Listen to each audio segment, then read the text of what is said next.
Сегодня мы меняем опорный подшипник передней стойки. Вот так вот он выглядит. В принципе, на него номер не обязательно. Я просто образец показал, мне дали. То есть я так думаю, что на многие машины он подходит.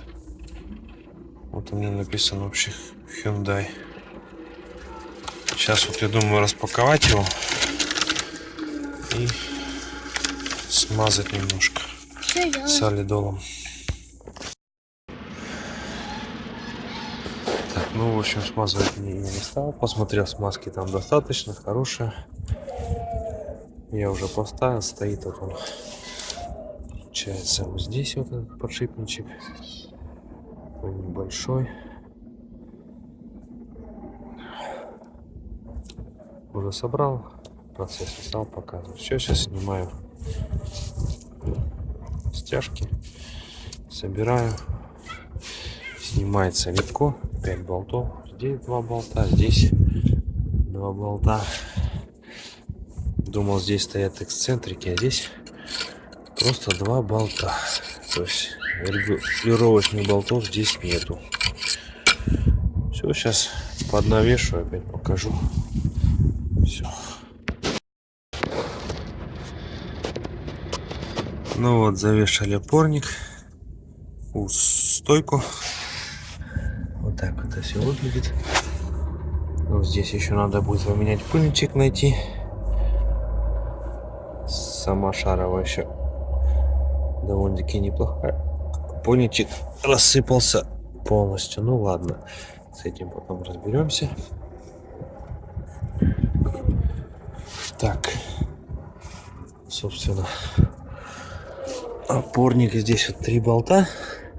Это не опорный подшипник, а здесь, ну, наверное, как называется, опорный, наверное, саленблок. Они раздельно идут. То есть, опять же, на старой моей десятине там по-другому все было. Опорник шел вместе с резинкой и подшипник. А здесь вот раздельно идет. Сейчас будем затягивать. Как я уже повторился, регулировок никаких.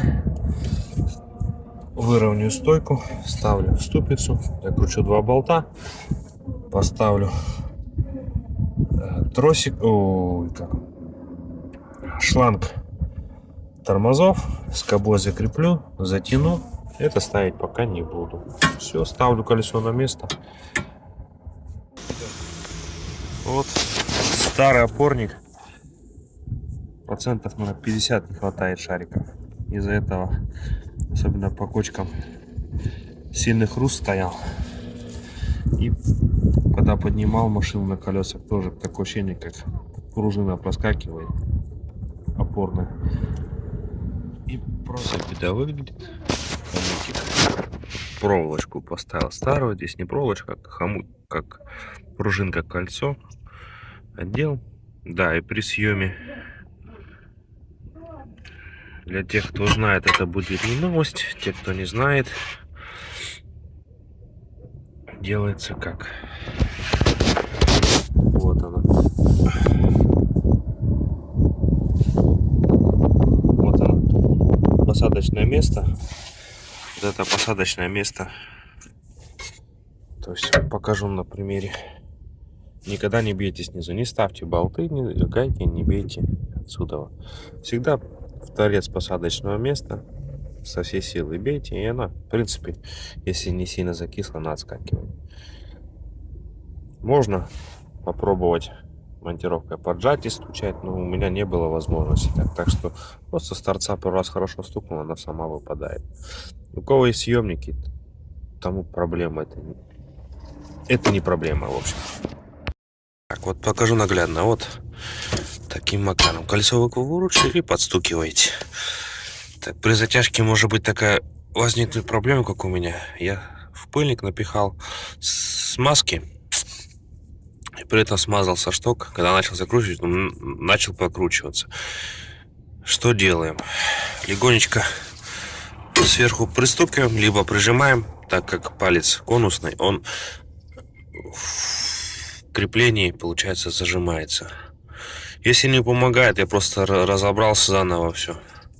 обыкновенно ВДшкой смазал, то есть убрал всю смазку, на место поставил, все прекрасно затянулось. Все, затягиваем, ставим. Все, в принципе, установлено. Думаю, должно ходить. Пыльники, что пыльники рулевых тяг, что пыльники гранат, желательно за ними следить. Потому что граната, что шаровые, они по сути не так быстро изнашиваются, то есть они долговечные, но при попадании, разрыве пыльника попадает вода, попадает грязь в шаровую, что сюда в гранату, получается, она работает как абразив, поэтому изнашиваются детали гораздо быстрее. Так что следите за пыльниками, и будет вам счастье.